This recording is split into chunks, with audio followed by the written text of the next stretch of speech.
14 days after the zombie outbreak started, I found a vault still running on backup power.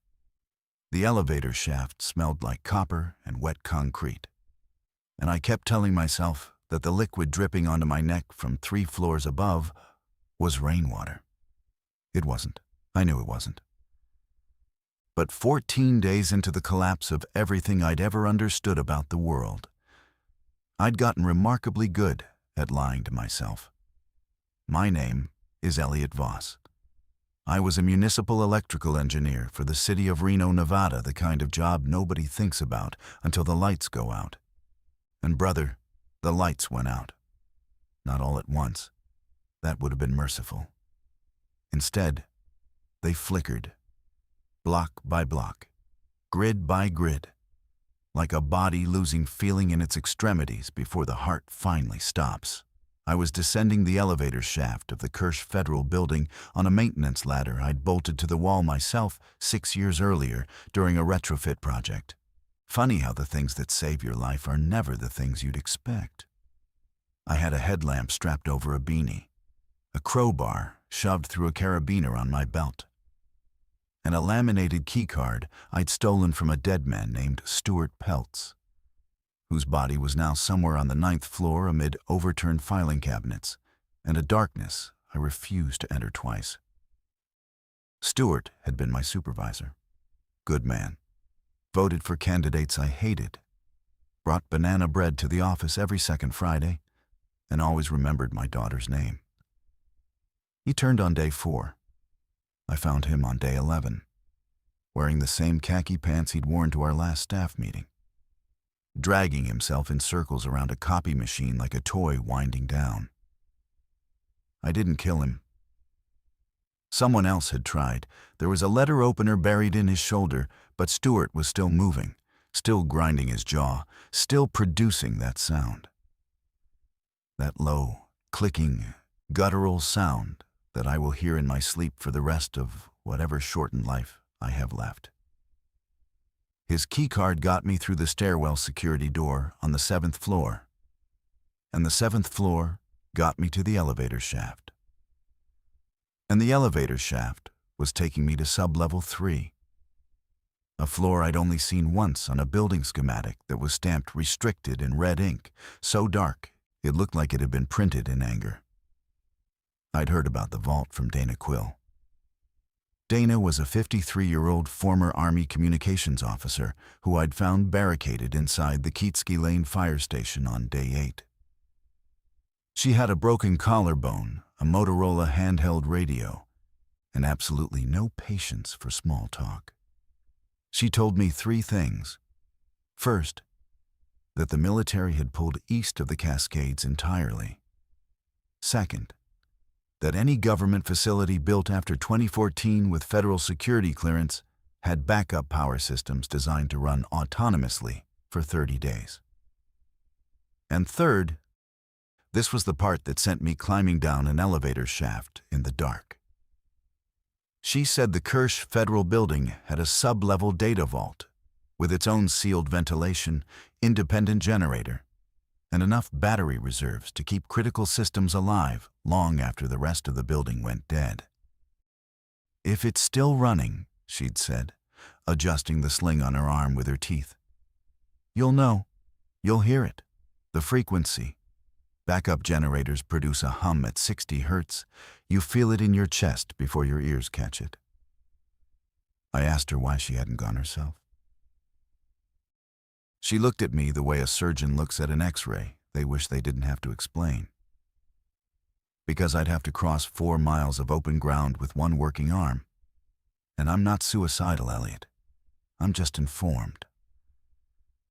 Dana gave me Stuart's access level classification, told me the keycard would work on anything below floor 5, and handed me a folded city utility map with a route drawn in navy blue highlighter. I left her at the fire station with 12 cans of soup and a promise to radio back if I found anything useful. That was 2 days ago. Now I was 80 feet underground, descending rung by corroded rung, and I felt it not heard, felt a low vibration in the metal under my palms. 60 hertz, exactly as she described. The vault was alive. The bottom of the shaft opened into a service corridor that hadn't been designed with comfort in mind. Bare conduit ran along the ceiling.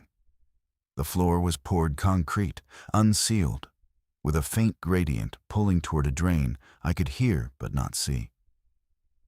My headlamp carved a pale cone through the air that was cool, almost refrigerated, and carried a sterile, mechanical smell ozone and old lubricant.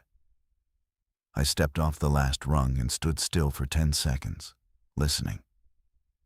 The hum was more present here, vibrating through the soles of my boots, steady and almost liturgical. No clicks, no shuffling, no wet breathing from darkened corners. Just the generator, somewhere behind the walls, faithfully executing its instructions for an audience of no one. The corridor stretched about 40 yards and terminated at a steel door with a magnetic lock panel. A small LED glowed green beside the card reader, the first functioning electronic light I'd seen in 6 days. I stared at it the way a castaway stares at a sail on the horizon. Something inside my chest cracked open, just a little, and I had to press my hand against the wall to keep myself steady. I swiped Stuart's card. The lock disengaged with a clean, mechanical thud. The vault was not what I'd imagined. I'd been picturing something from a film, rows of servers blinking in sequence. Maybe a war room with maps and monitors. What I found was more utilitarian. A rectangular room, roughly the size of a high school gymnasium, divided into 3 zones by waist-high partition walls. The first zone held server racks, 8 of them still operational, their indicator lights casting a blue-green glow across the ceiling. The second zone was a workstation cluster, 4 desks, each with a monitor, keyboard, and docking station. 2 of the monitors displayed standby screens. The third zone, farthest from the entrance, was a supply cache. Shelving units stocked with MREs, water purification tablets, medical kits, portable solar panels still in packaging. And I counted twice 14 cases of bottled water. I dropped my pack on the floor and pressed both hands to my face. My fingers were trembling, not from cold, not from fear, from something I hadn't allowed myself to feel in 2 weeks. Relief. I didn't trust it. I cleared the room methodically, checking behind every rack, under every desk, inside a small utility closet near the back wall that held cleaning supplies and a mop bucket. Empty. All of it. No bodies. No signs of forced entry. No blood. Whoever had been assigned to this facility had either evacuated before the worst of it or never made it back. I locked the main door behind me, dragged a filing cabinet against it for good measure, and sat down at the nearest workstation. The monitor responded to a keystroke. A login screen appeared, Federal seal watermarked behind the input fields. I didn't have credentials, but the terminal beside it, labeled Emergency Broadcast Node, was running an open interface. No login required. The screen showed a simple dashboard, signal strength, frequency band, broadcast radius, and a text input field marked Outgoing Message. Below that, a log of received transmissions. Most were automated FEMA alerts, military withdrawal notices dated 9 days ago, a CDC advisory that read like it had been written by someone who knew they were writing for no one. But at the bottom of the log, time-stamped 31 hours earlier, was a short plaintext message from a source tagged Civilian Unverified. It read, "This is Marinishi, broadcasting from the Sparks Marina Overflow Shelter. We have 41 survivors, including children. Water supply critical. Generator failed this morning. If anyone receives this, we need extraction or resupply within 72 hours. Coordinates follow." I read it 3 times. 41 people, children, 72 hours, and 31 of those hours were already gone. I looked at the supply cache behind me. 14 cases of water, solar panels, medical kits, enough to sustain one person for months, or enough to buy 41 people a few more days. The hum of the generator filled the silence while I sat there, doing math I didn't want to do. I tried to raise Dana on the Motorola first. 3 attempts. Nothing but static layered over a faint rhythmic pulse that might have been atmospheric interference, or might have been something bouncing off the ionosphere from a transmitter that no longer had a living operator. On the 4th try, her voice broke through, clipped, distorted, but unmistakably hers. "Elliot, you're alive. Talk." I told her what I'd found. The vault, the supplies, the broadcast node. I told her about Marinishi's message. I relayed the coordinates. The silence on her end lasted long enough that I checked the signal meter twice. "Sparks Marina is 6 miles from your position," she finally said. "Across the Truckee River corridor." That whole stretch went dark on day 5. National Guard pulled a blocking line from Pyramid Highway to Vista Boulevard before they collapsed east. Everything between you and that shelter is uncontrolled. I know. Do you? Because 6 miles uncontrolled means 6 miles of residential density. Apartments, strip malls, parking structures. Every enclosed space is a nest now. You wouldn't be walking through open country, Elliot. You'd be threading a needle through a hive. I watched the cursor blink on the broadcast terminal. There are children at that shelter, Dana. There are children in a lot of places. Most of them are already gone. She wasn't being cruel. That was the thing about Dana. She had the rare capacity to be ruthless and compassionate at the same time. She'd lost people. I'd gathered that much from the careful way she never spoke about anyone from her past. "What if I could get a vehicle?" I asked. "Where?" "Every car in a 2-mile radius has been stripped, stalled, or burned. You saw the overpass on Keatski. It's a graveyard of dead engines. There's a municipal motor pool on Sutro Street, 3 blocks east of here. I used to service the electrical systems on the city fleet. Some of those trucks had diesel engines with manual ignition, no electronics to fry." Another long pause.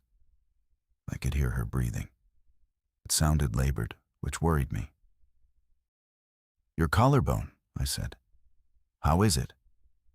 "Immobile, which is the only acceptable state for a fractured clavicle. Don't change the subject. You're talking about leaving a sealed, powered, defensible vault to cross hostile ground on the chance that a 6-year-old memory of a motor pool is still accurate for strangers." "Yes." "Elliot, I know how it sounds. It sounds like a man who hasn't had anyone to take care of in 2 weeks and is looking for a reason to feel human again. And I understand that impulse better than you think. But impulse kills people now." She was right in ways I couldn't fully articulate. My daughter, B, had been in Portland with her mother when the outbreak started. Cell networks collapsed on day 2. I hadn't heard from them since.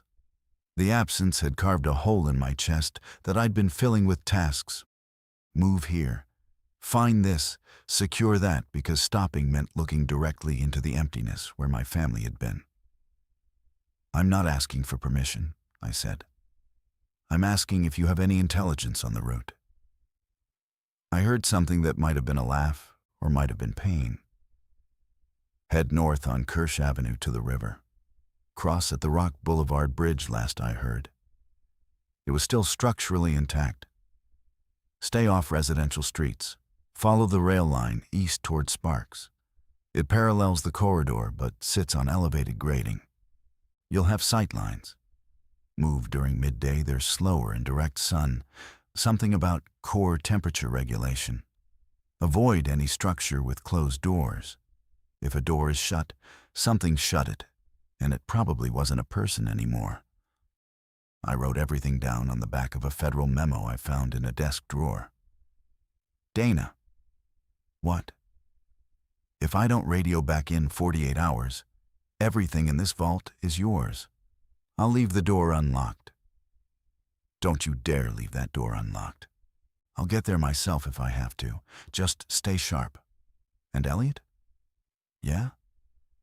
If you find those people, you bring them back to the vault. Don't try to be a hero out there. Be a logistics officer. Heroes die. Logistics officers adapt. I left the vault at 11:40 the following morning, timing my departure to catch peak daylight based on Dana's advice about the infected and thermal response. I packed a field bag with 4 liters of water, 6 MREs, a medical kit, the crowbar, the radio, and a road flare I found in the utility closet. I left the vault door on its electromagnetic lock if power held. It would seal behind me and open only with Stuart's keycard, which hung around my neck on a lanyard. The elevator shaft climb took 20 minutes going up. My forearms burned by the 8th floor. Sunlight hit me when I reached the ground level. A pale, high desert sun filtered through a haze that smelled like tire fires and something organic I chose not to identify. Kirsch Avenue was silent in the way that only formerly busy streets can be. The silence didn't erase the noise, it amplified its absence. Shopping carts tipped on their sides. A sedan with its driver door open and the dashboard warning light still blinking. Somehow still connected to a battery with enough charge to die slowly. Newspapers from 2 weeks ago pressed flat against a chain-link fence by wind and neglect. I moved north at a pace that balanced speed with caution. My boots were loud on the asphalt, too loud, so I shifted to the gravel shoulder where the sound softened. 2 blocks in, I saw my first infected since entering the Kirsch building. She was standing in the doorway of a laundromat, facing inward, completely motionless. A woman in hospital scrubs, one shoe missing, her left arm bent at a degree that suggested the elbow joint had been dislocated or broken, and then ignored by a nervous system that no longer registered pain. I could see the back of her head. Her hair was matted with something dark and crusted.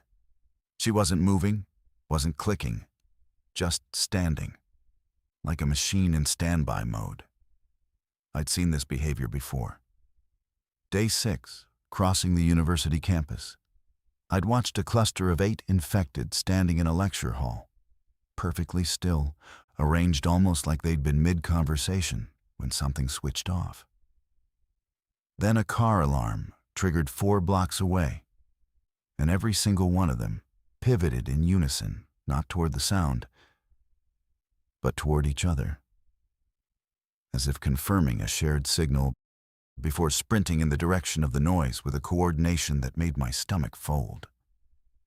I gave the laundromat a wide berth, crossed to the opposite sidewalk, kept my breathing shallow. She didn't move. The Truckee River appeared 3 blocks later, sunlight fracturing across its surface in sharp white lines. The water level was lower than I remembered. No upstream management anymore, no dam regulation, just gravity and snowmelt doing what they'd always done before we intervened. The Rock Boulevard Bridge was intact, as Dana had reported, though someone had attempted a barricade across its width using 2 overturned pickup trucks and a tangle of razor wire that had been partially pulled apart. I squeezed through a gap on the pedestrian walkway, scraping my jacket on the wire, and crossed in under 2 minutes. On the far side, the landscape shifted. South of the river had been commercial offices, parking garages, government buildings. North was residential sprawl, apartment complexes with exterior staircases, single-story houses with chain-link yards, a middle school with a marquee that still read Spring Picture Day, or March 14th. The rail line Dana mentioned ran northeast on a raised gravel bed about 6 feet above street level.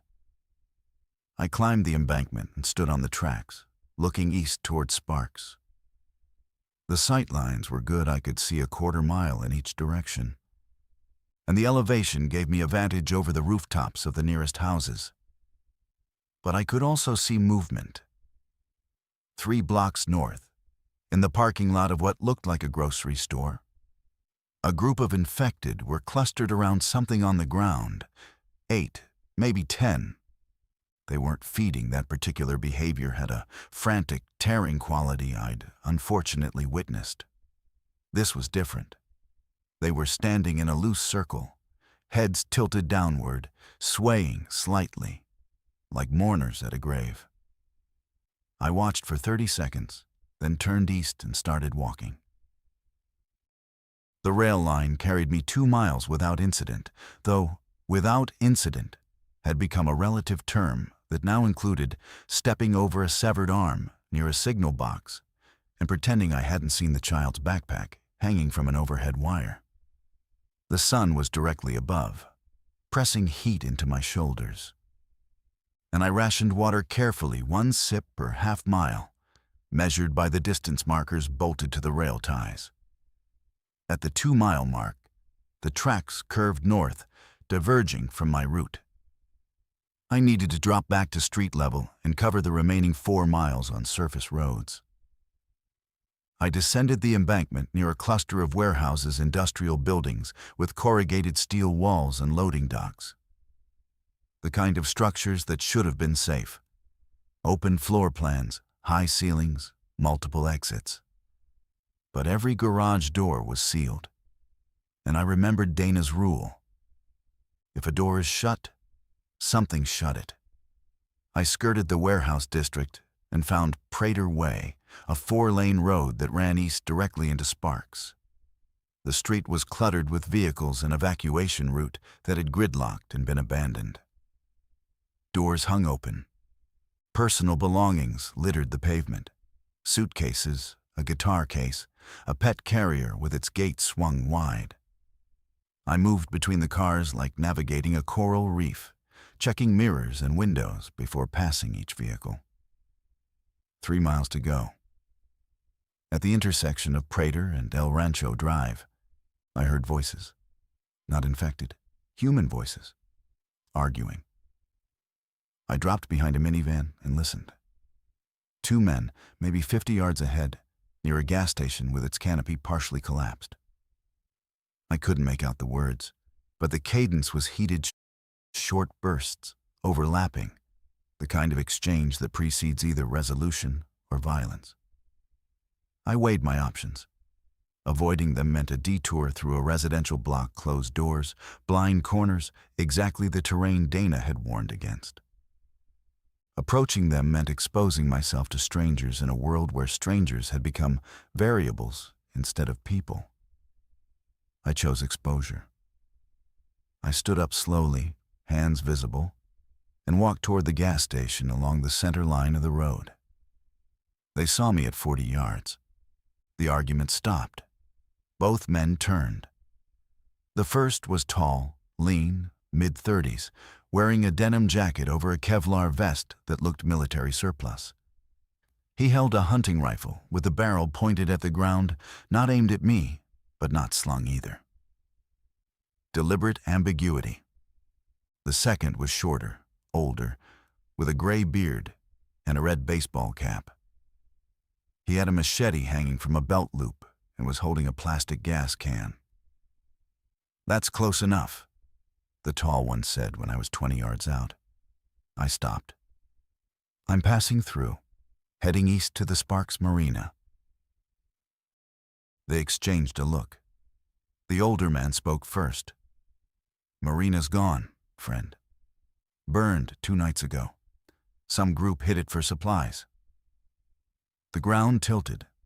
Not literally, but something inside my spatial awareness shifted, the way it does when a fundamental assumption collapses. "There's a shelter there. 41 survivors." "Was," the tall one said. "There was a shelter. Marin moved them when the fire started. Took whoever could walk north to the Shields complex on Sparks Boulevard. Big sporting goods store, defensible, Plenty of inventory. That was last we heard. You know Marin? Everybody left in Sparks knows Marin. She's been organizing since day 3. Only reason that many people are still breathing. He lowered the rifle an inch. I'm Cole. This is Ruben. We're from a group holding the Nugget Casino on Victorian Avenue. 14 of us. We trade with Marin's group when the routes are clear. Elliot, I said. I have supplies. Water, MRS, medical equipment. I came from a federal vault south of the river. Cole's expression didn't change, but Ruben's eyes widened slightly. How much water? Ruben asked. 14 cases, plus purification equipment, solar panels, a functioning broadcast terminal. The silence that followed was the loudest thing I'd heard all day. Cole looked at Ruben. Ruben looked at the gas can in his hand, then at me. You'd better come with us, Cole said. The Nugget Casino had been transformed with the grim efficiency of people who understood that aesthetics were a luxury reserved for civilizations that hadn't collapsed. The main entrance was welded shut using steel plates cut from industrial shelving. Access was through a service tunnel that connected to a restaurant loading dock on the building's north side, a passage narrow enough that only one person could enter at a time, which was precisely the point. Cole led me through. Ruben walked behind, which I noted but didn't comment on. Trust was architectural now. It had load-bearing requirements and weight limits. Inside, the casino floor had been stripped of its machines and repurposed into a living space. Slot machines had been pushed against exterior walls to form barricades beneath windows. The carpeted floor was divided into sleeping areas using curtain dividers salvaged from a hotel supply closet. A cooking station occupied the former bar propane burners, canned goods organized by expiration date, and a hand-drawn inventory chart taped to the wall that someone updated daily with meticulous precision. 14 people. Cole hadn't exaggerated. I counted them as I was brought through. Some acknowledged me with nods, others with suspicion. A few with the hollow indifference of people who had stopped investing emotional energy in new arrivals because too many new arrivals had become casualties. Cole introduced me to the group's decision-maker, a woman named Priya Chandrasekaran, who sat at a poker table studying a hand-drawn map of the Sparks Street grid. She was mid-40s, Indian-American, with close-cropped hair and the focused stillness of someone who processed information before reacting to it. Elliot says he has a federal vault with supplies, Cole said. South of the river, Kirsch building. Priya looked up. Her eyes moved across my face the way a doctor reads symptoms. How did you access a federal vault? I'm a municipal electrical engineer. I serviced the building. I have a key card. And you walked here from across the river to bring supplies to the marina shelter based on a radio transmission. That's correct, which no longer exists at its original location. I've been informed. She leaned back. Behind her, a man in his 20s with a bandaged hand was listening from a cot, attentive, not pretending to sleep like the figure beside him. The Shields building where Marin relocated is 1.5 miles northeast, Priya said. She has 40-plus people, dwindling resources, and a perimeter that depends on glass storefronts and a single roll-down security gate. It's not sustainable. We've been discussing a merger combining our groups into a single defensible position. But we don't have the supply base to sustain 55 people. The vault does, I said. 30 days of autonomous power. Water, food, medical supplies, a communication array.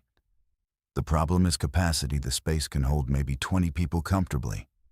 And it's across the river. So we'd need to move 55 people, including children and injured. 6 miles through uncontrolled territory, across a bridge, and into a sub-level bunker. Priya's tone wasn't dismissive. It was diagnostic. She was mapping the problem the way I'd map a wiring schematic, identifying junction points, load capacities, failure risks. Not all at once, I said. Staged movement, small groups, time to midday when infected response is slower. The young man on the cot spoke up. Slower doesn't mean gone. I watched 3 of them chase down a truck doing 30 miles an hour on Victorian Avenue, in full sun. This is Kai, Priya said. He handles perimeter observation. The hand is from a rooftop fall, not a bite we checked. Kai held up his bandaged hand as evidence. Twice. They checked twice. Priya turned back to me. Before we discuss logistics, I need to verify your vault exists. I don't allocate risk based on a stranger's word, no matter how sincere he looks. Then come with me, I said. You, one other. We go south. I show you the vault, and you make your assessment. She studied me for another 3 seconds. Then she folded her map. We leave at first light. Priya selected Kai as our third. I expected Cole, who had the rifle and the composure, but Priya explained her logic as we prepared to depart. Cole holds this position. If we don't come back, these people need a leader who can shoot straight and negotiate calmly. Kai is quick, observant, and expendable in his own estimation, which makes him reckless enough to be useful. Flattering, Kai said, tightening the strap on a small backpack with his good hand. We left the Nugget at 11:15 through the service tunnel. Morning light was hard and clean, the kind of visibility that made every shadow crisp and every movement detectable at distance. Priya moved with trained efficiency heel to toe, eyes scanning in a pattern that swept near ground, mid-distance, and rooftop in sequence.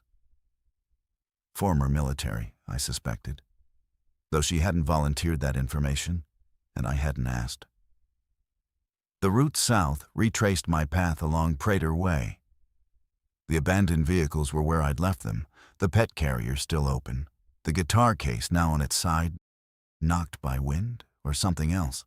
Kai walked point, bad hand held against his chest, his good hand gripping a compact aluminum baseball bat he'd taken from the casino's repurposed sporting goods collection.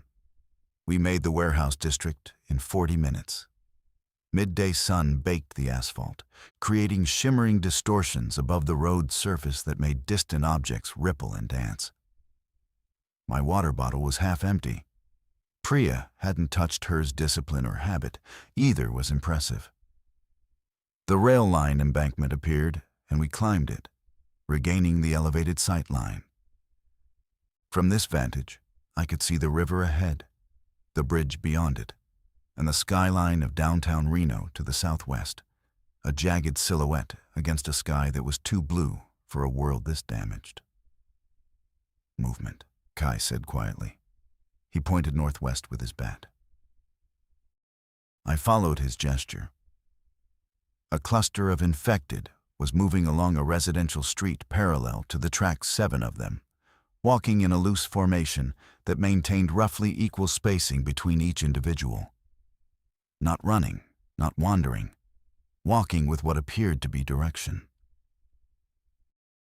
They're migrating, Priya said. She had stopped walking and was watching them through a small pair of binoculars she produced from her jacket.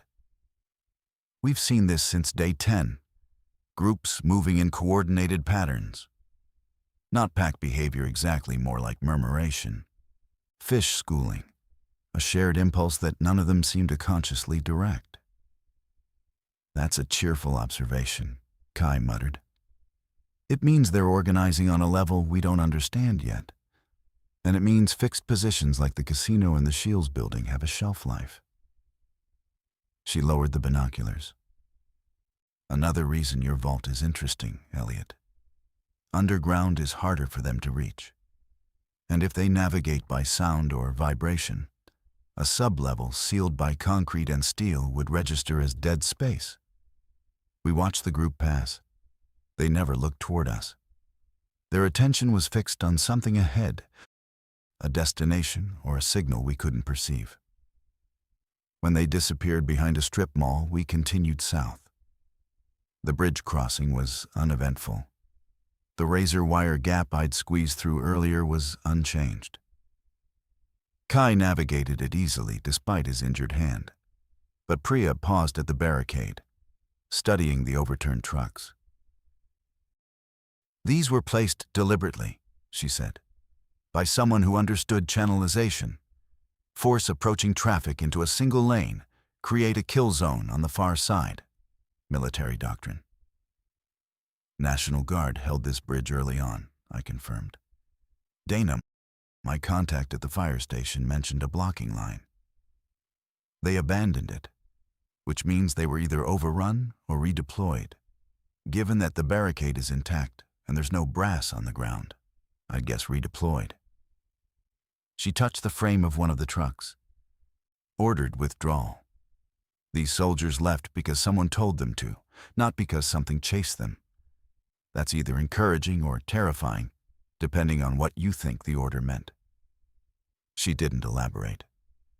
We crossed. The Kirsch building rose ahead, its glass facade reflecting midday sun in panels of blinding white. We approached from the south entrance. Everything was as I'd left it. I pulled the keycard from under my shirt. The elevator shaft descent unnerved Kai more than any infected encounter. He went down one-handed, gripping each rung with white-knuckled concentration while his injured hand pressed against the adjacent wall for balance. Priya descended with the same mechanical calm she applied to everything, her boots finding each rung without hesitation, her breathing unchanged. At the bottom, I felt their reactions before seeing them. The hum hit us all at once. 60 hertz, resonating through the concrete, vibrating in our rib cages. Kai stopped moving. Priya tilted her head, identifying the frequency the way a musician identifies a note. "Generator," she confirmed. "Diesel from the sound, well maintained." I swiped Stewart's card. The lock released. The green LED blinked once, then held steady. The vault opened before them exactly as I'd described it. Server racks glowing, workstations in standby, supply cache lined along the back wall. But descriptions are blueprints, and blueprints don't carry the emotional weight of the real thing. Kai stepped inside, and his composure cracked. He walked to the shelving units, touched a case of water bottles, and pressed his forehead against the cardboard for a moment that lasted longer than he'd probably intended. Priya's response was more controlled, but equally telling. She moved systematically through the space, counting inventory, testing light switches, checking the ventilation grate that circulated air with a steady, filtered flow. She found the generator access panel behind the server racks, a reinforced door leading to a separate mechanical room, and spent 4 minutes inside before emerging with grease on her fingertips. Diesel generator, 3,000-gallon tank, currently at 61% capacity. At minimal draw lights, ventilation, basic electronics, you've got roughly 22 days of runtime remaining. Water supply sustains 20 people for 14 days without rationing, longer with purification from an external source. Medical kits are FEMA standard antibiotics, wound care, splints, basic surgical tools. The solar panels are high-efficiency portable units, probably intended as field deployment backup. She wiped her hands on her pants and looked at me. "This changes the calculus completely." "So you believe me?" "I believed you before. I needed to verify the scope." She sat down at the broadcast terminal and studied the interface. Her fingers moved across the keyboard with familiarity. "This is a FEMA emergency communications platform. I've used these. The broadcast range depends on antenna configuration. If the building's rooftop array is still intact, you could reach a 200-mile radius, maybe more." Kai had recovered his composure and was investigating the MREs with the focused interest of someone who hadn't eaten a real meal in days. "What's the plan, Priya?" She didn't answer immediately. She was reading the transmission log, scrolling through the automated alerts I'd already seen, pausing at Marin's message. Then she scrolled further past where I'd read into older entries I'd missed. "Elliot, did you see this?" I moved to her shoulder. She was pointing at a received transmission from day 7, tagged military authenticated.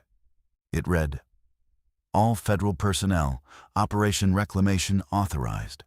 Staging area established at Fallon Naval Air Station. Survivor intake protocol active through day 30. Transport corridors from approved relay points only. Authentication required for corridor access. This message will repeat." Day 7. 3 days before I'd entered the building. The message had been sitting here, unanswered, for over a week. "Fallon is 60 miles east," I said. "Across open desert. Across controlled desert, if the transport corridors are real." Priya's voice had changed. Still measured, but with an undercurrent of urgency I hadn't heard before. If the military established a staging area at Fallon, and they're accepting survivors through day 30, we have 16 days to make contact, authenticate, and arrange extraction. For 55 people. For as many as we can move. She turned to face me fully. "The vault is the relay point, Elliot. That's what this facility was designed for, not storage, not shelter. Communication. We're sitting on the only functioning link between this region and whatever remains of organized authority." Kai lowered his MRE. The room hummed. "We need Marin," Priya said. We spent the night in the vault, the first night. In 2 weeks I slept without one eye aimed at a doorway. The floor was concrete and cold, but Kai found thermal blankets in one of the medical kits, and we laid them beneath sleeping bags from the supply cache. The sealed ventilation kept the air clean and temperate. The hum of the generator became a lullaby I hadn't known I needed. Priya didn't sleep. When I woke at 3 a.m. to use the makeshift latrine we'd set up in the utility closet, she was at the broadcast terminal, headphones on, scrolling through frequency bands. The screen painted her face in pale blue. She looked younger in that light, and also older, a contradiction I'd noticed in everyone who'd survived this long. The urgency aged them. The small reprieves revealed whatever youth remained. "Anything?" I asked. "Chatter, fragments. 2 civilian broadcasts, one from somewhere near Sacramento begging for medication. One from a ham operator in Winnemucca transmitting weather data on a loop. And the Fallon message is still repeating. Every 4 hours, same text. If it's automated, the power source at Fallon is stable. If it's manual, someone is still there, still transmitting, still maintaining the protocol." "Which do you think?" She removed one headphone. "Both. Automated systems don't authenticate, a human does. Someone set the loop and is standing by for responses. We need to answer, but we need proper credentials. Military authentication likely means a code or cipher tied to federal clearance. Stewart's keycard might open doors, but it won't satisfy a military authentication protocol." "Dana might know," I said. Priya raised an eyebrow. "Dana Quill, former Army comms officer. She's at the Keatski Lane fire station south of here. She's the one who told me about this vault. Former Army communications. And she's been sitting on a Motorola doing nothing? She has a broken collarbone and she's alone. She's been doing plenty mapping routes, monitoring civilian bands, staying alive. She told me the military had pulled east. She might not have known about Fallon specifically, or she might not have had the means to act on it." Priya put the headphone back on. "Get her here." If she can authenticate with Fallon, this entire operation has a chance. If she can't, we're broadcasting into a void. I didn't argue. At first light, I radioed Dana. She answered on the second call. I told her about the vault, the Fallon transmission, the authentication requirement. I told her about Priya, about the survivor groups, about what we were trying to build. Dana was quiet for a long time. I could hear the fire station around her, wind against metal doors, the creak of the building settling. Authentication codes rotate on a 72-hour cycle, she said. But the base code, the root cipher that generates the rotation, is tied to unit designation.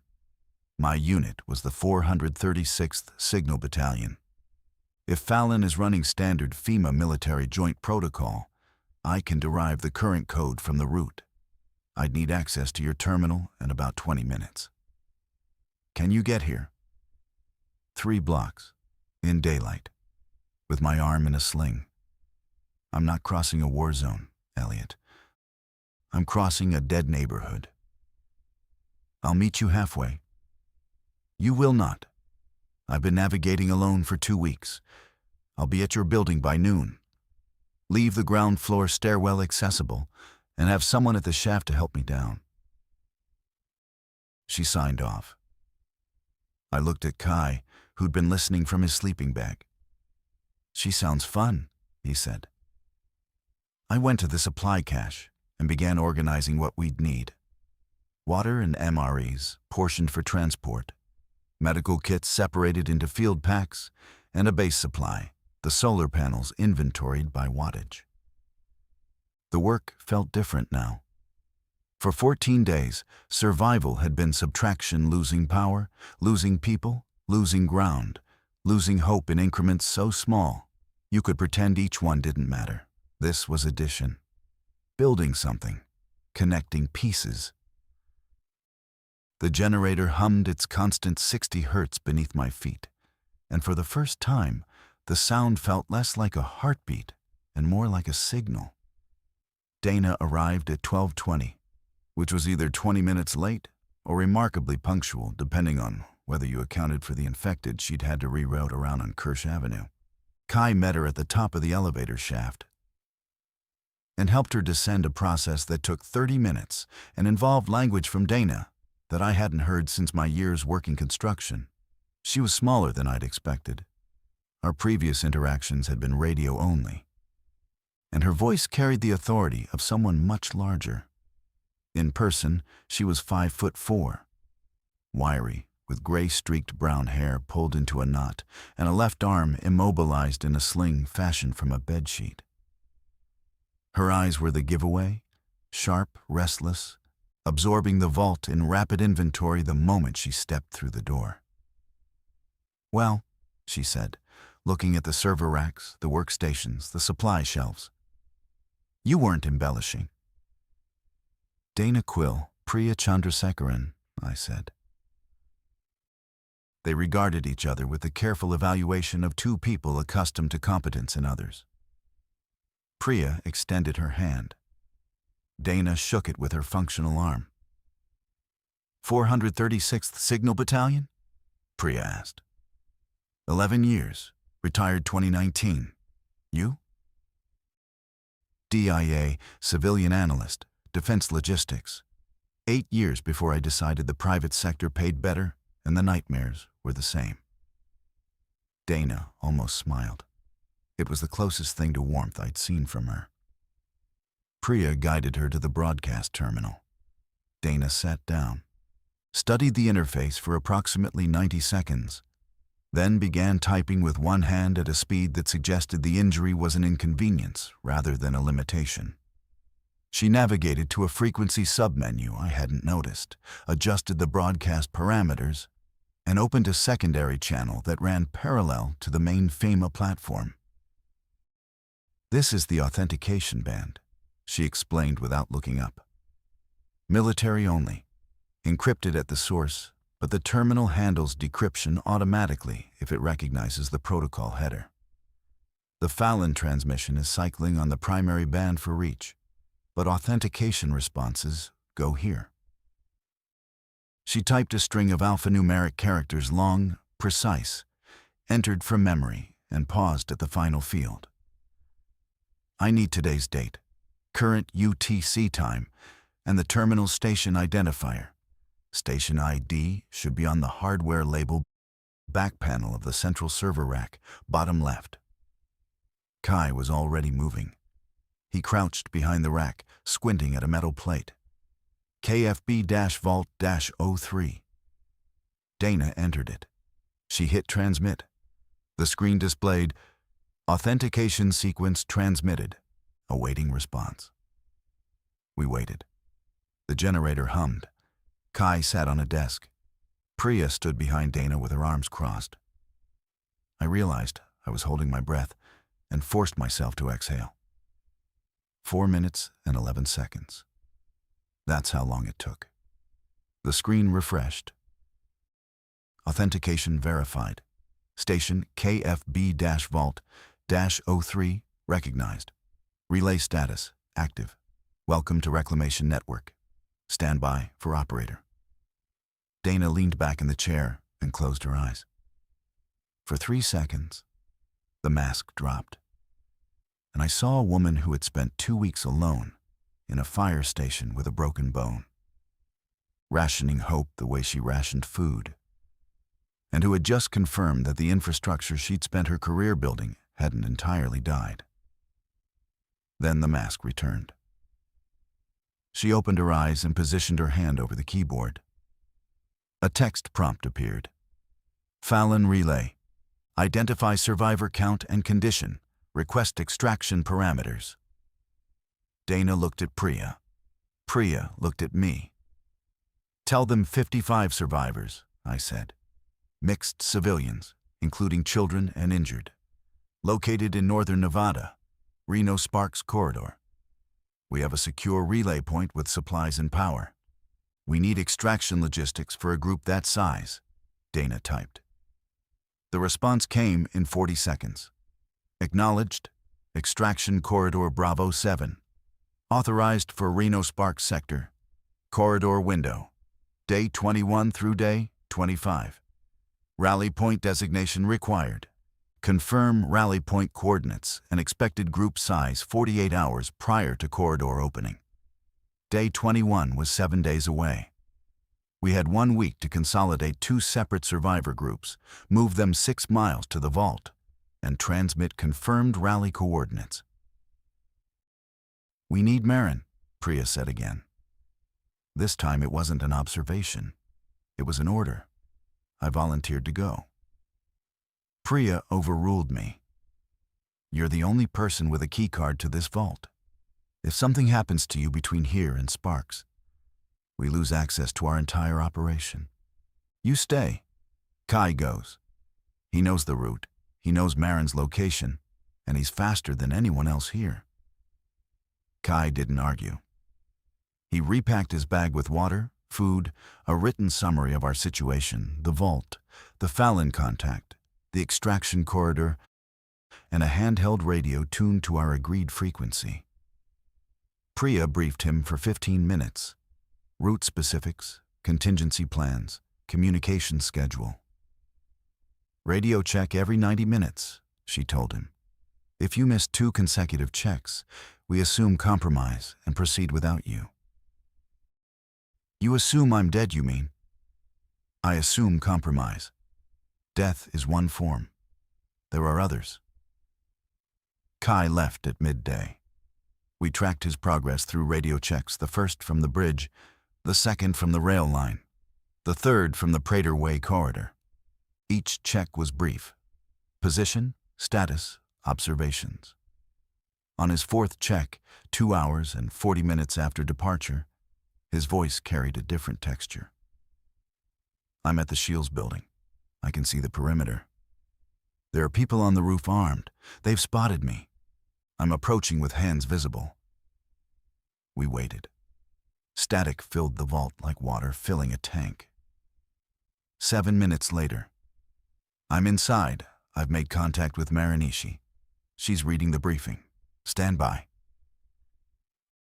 Priya and I exchanged a glance that communicated more than either of us could have articulated. Dana sat motionless at the terminal, monitoring both the authentication band and the civilian frequency, her one functional hand resting on the keyboard like a pianist between movements. 22 minutes passed. Then Kai's voice returned, accompanied by a second voice, lower, steadier, with the unhurried cadence of someone who had learned that panic was a resource to be conserved. "This is Marin Ishii. I'm addressing whoever is managing the relay point at the Kirsch Federal Building." Priya keyed the radio. "Marin, this is Priya Chandrasekharan. I'm coordinating with Elliot Voss and Dana Quill at the vault. We have authenticated contact with a military staging area at Fallon Naval Air Station. Extraction corridor opens on day 21. We need your group consolidated with ours at the vault before then." A pause. "How many can the vault sustain?" 20 comfortably. 55 in rotation if we manage resources carefully. But sustainability isn't the objective, transit is. We stage here, confirm rally coordinates, and move to the extraction point as a single group. My people include 9 children, 4 injured adults, and 2 elderly individuals who cannot move quickly. A 6-mile crossing through hostile territory isn't a logistics problem for them, it's a death sentence. Which is why we need to plan it together, in person. Can you come to the vault with a small delegation? See the facility, assess the route, and help us build a movement plan?" Another pause. Longer this time. I could hear the wind on Kai's end rooftop, exposed. Marin was on the roof of a sporting goods store in a dead city, making calculations that would determine whether 41 people lived or died. "I'll bring 2 people. We'll depart tomorrow at dawn. Kai will guide us. I want the route confirmed overnight scouts, if you have them." "We don't have scouts," Priya said. "We have Elliot, who made the crossing alone, and the route intelligence he documented." "Then Elliot's documentation is our scout. Send it with Kai tonight. I'll review it, and we leave at first light." I was already pulling out the utility map with Dana's blue highlighter route, adding annotations from my own, crossing the laundromat with the standing infected, the warehouse district with sealed doors, the cluster near the grocery store. I marked the bridge, the razor wire gap, the embankment access points. I drew the route in red ink beside Dana's blue, creating a layered document that represented the combined knowledge of everyone who'd traveled this corridor. Kai radioed one final time before nightfall. "I'm staying at the Shields building tonight. Marin's given me a cot and something that might be soup. We move at dawn." Kai out. The vault settled into its rhythm. Dana monitored the terminal. Priya studied the map I'd prepared. They arrived at 2:47 p.m. the following day, later than expected, which meant something had gone wrong on the route. Kai came down the elevator shaft first, then a woman I didn't recognize. Then Marin. Marin Ishii was not what her voice had prepared me for, where her radio presence suggested someone tall and commanding. The woman who stepped off the last rung of the ladder was compact, barely 5'2", with a square jaw and dark eyes that held the particular quality of someone who had already grieved everything she was going to grieve, and had moved into her state beyond it. She wore a fleece jacket over a flannel shirt, hiking boots caked with dried mud, and carried a folding knife clipped to her belt with the ease of someone who'd carried it long before the outbreak. The woman with her was introduced as Yael Okonkwo, early 30s, Nigerian-Israeli, a registered nurse who had been working at a Sparks urgent care clinic when the world ended and had become Marin's chief medical resource by default. "We lost time at the warehouse district," Kai explained, accepting water from me. A group of 12 infected were crossing Prater Way in that migration pattern. We had to wait 40 minutes in a drainage culvert until they passed. 12 is a large group, Priya noted. Largest we've seen moving together, Marin said. She was already surveying the vault, her eyes cataloging assets with the efficiency of someone who had been managing scarcity for 2 weeks. The clustering is accelerating. When this started, they wandered individually. By day 5, groups of 3 or 4, now 12, 15, moving with apparent coordination. Whatever this pathogen does to their higher brain function, it seems to be developing a social component. She paused at the supply cache, touched the cases of water the way Kai had, but briefly, controlled, allowing herself 1 second of acknowledgement before returning to operational mode. "Show me the broadcast terminal." Dana walked her through the Fallon contact, the authentication, the extraction corridor parameters. Marin read the exchange log twice, asking precise questions. What was the corridor's geographic boundary? What authentication would be required at the rally point?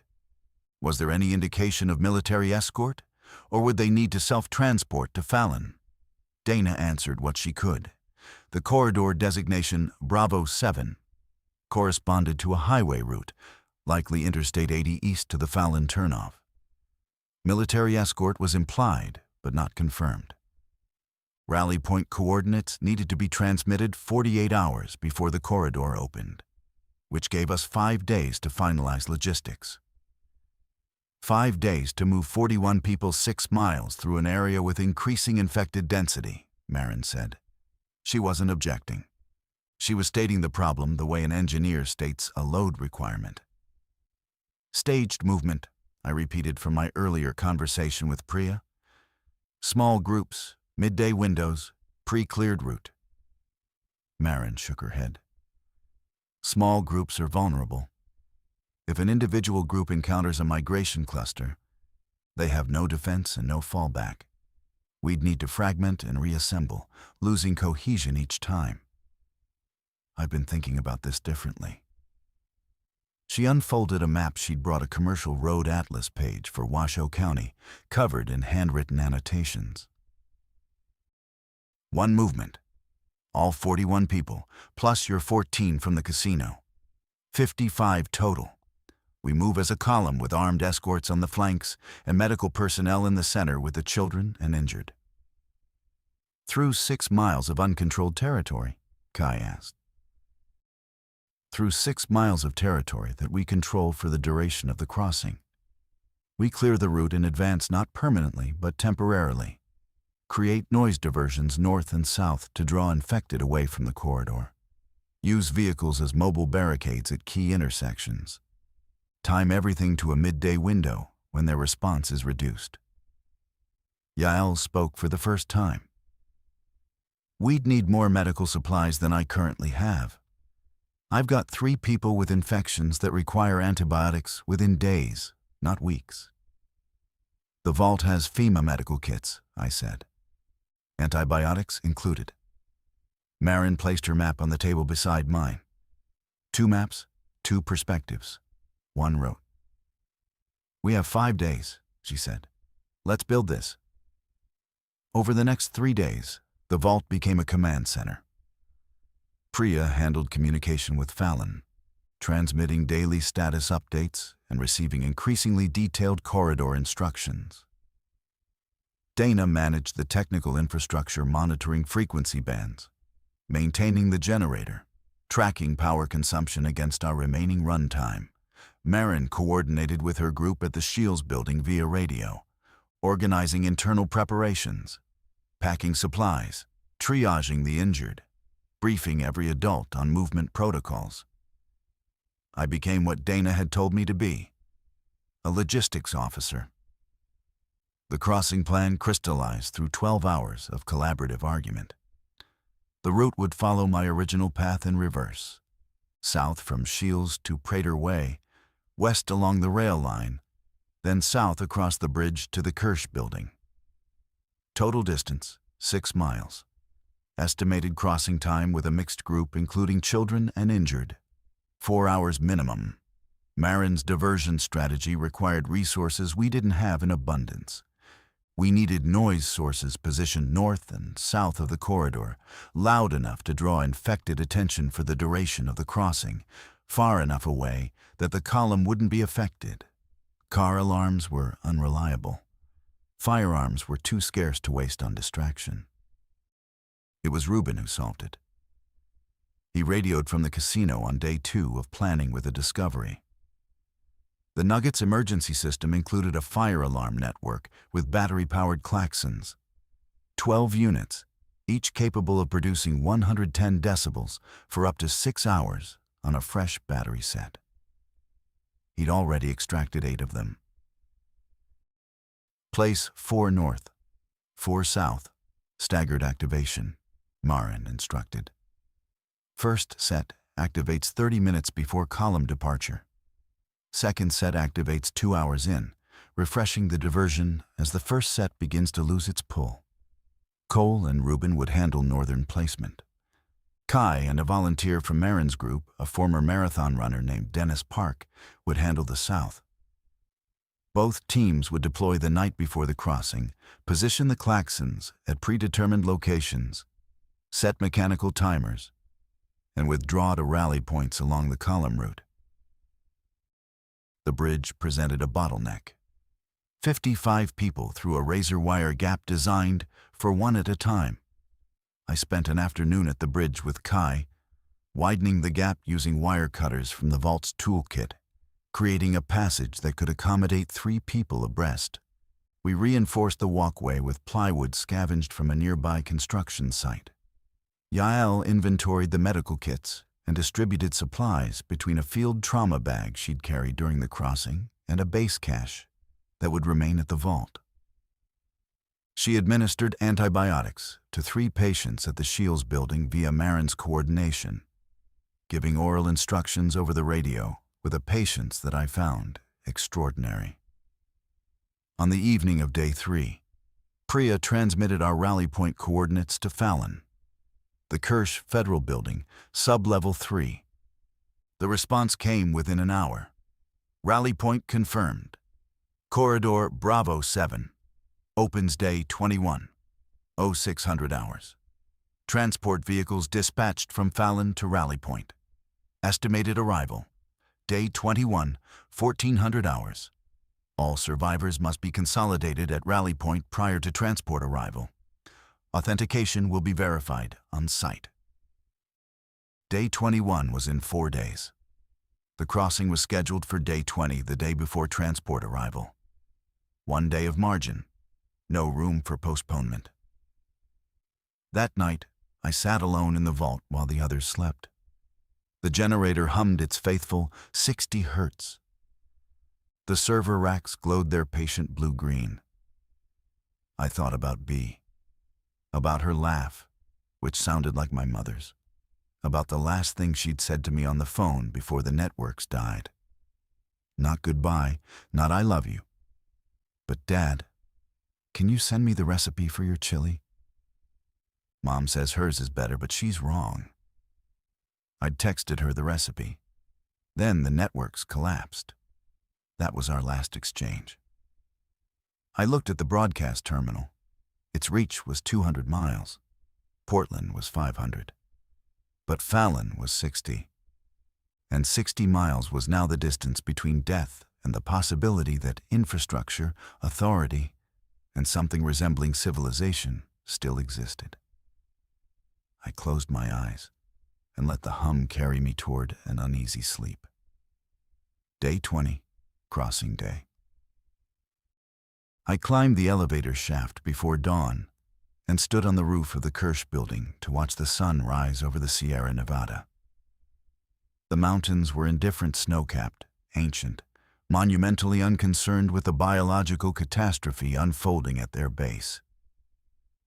A thin column of smoke rose from somewhere in the South Valleys. Birds moved in formation overhead, their patterns undisturbed by the end of human dominance. At 10 a.m., the northern klaxons activated. Even from 4 miles away, I could hear them, a wailing, industrial scream that carried across the empty city like a siren calling the dead to congregation. Through binoculars borrowed from Priya, I watched infected respond. Clusters that had been stationary began moving north, drawn by the sound with the gravitational pull of a current. Streets that had been peppered with wandering figures began to clear. At 10:15, the southern klaxons followed. The pincer effect was immediate. Infected that hadn't responded to the northern sound pivoted south, caught between two competing signals. The corridor between our corridor began to empty. At 10:30, Marin's voice came over the radio. "Column is moving." I descended to the vault and waited with Donna, who monitored the radio while maintaining the Fallon connection. Priya was at the bridge, managing the crossing point. Kai was running the southern flank, monitoring diversion effectiveness and reporting back.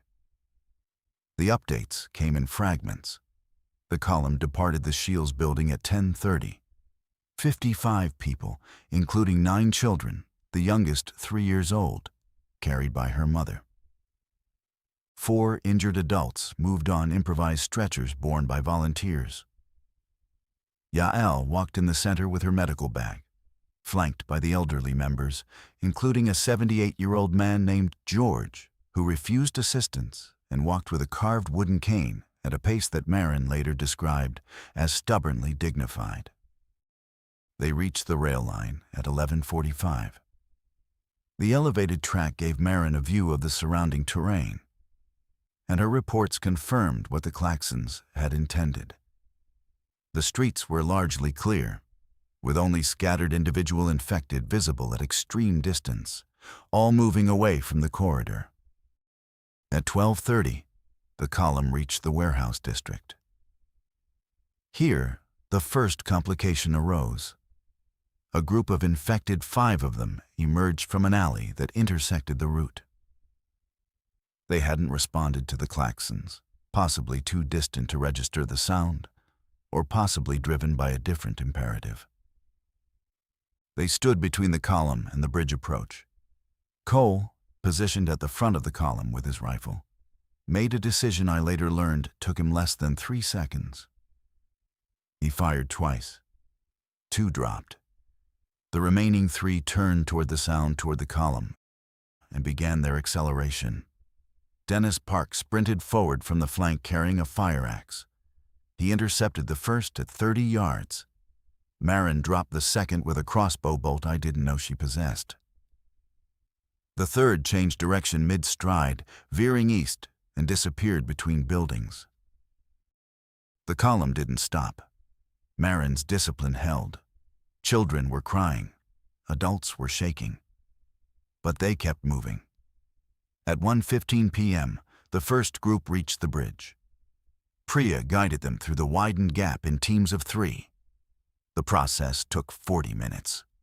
55 people, including stretchers, across a barricaded bridge, through razor wire, while klaxons screamed in the distance, and the clock counted toward a threshold none of us could see. At 2:07 p.m., the last person crossed. George, with his cane, walking unaided, refusing to rush. At 2:30, the elevator shaft descent began. This was the slowest phase, lowering stretchers on rope systems Kai had rigged, guiding children down ladders with adults below and above, managing the panic that came from descending into darkness after hours of sunlit terror. At 4:15 p.m., the last survivor entered the vault. 55 people stood in a room designed for data storage, surrounded by server racks and supply shelves and the hum of a generator that didn't know the world had ended. Nobody spoke for almost a full minute. Then the 3-year-old, whose name was Lily, said, "It's warm," in a voice of pure, uncomplicated relief. And several adults began to cry. The transport arrived on day 21 at 2:22 p.m. 3 armored vehicles and a military bus, crewed by soldiers who moved with the exhausted precision of people who had been doing this for weeks. They verified Dana's authentication, scanned every survivor for infection markers, and loaded us in groups. The drive to Fallon took 4 hours through a corridor held open by strategically placed noise barriers and 2-man checkpoints. I don't know what I expected. A base, maybe. Tents and fences.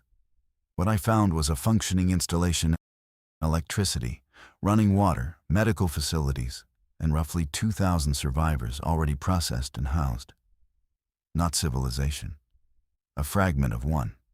A shard pressed against the wound. I never found B. Not at Fallon. Not through the networks they rebuilt in the weeks that followed. But I found a bulletin board in the intake center where people posted names and photographs and last known locations. And I pinned her picture there with a chili recipe written on the back. I still hear 60 hertz when I close my eyes. Not as a memory, as a frequency. A proof that somewhere, something is still running on backup power, still faithful, still humming in the dark, waiting for someone to come down and find it alive.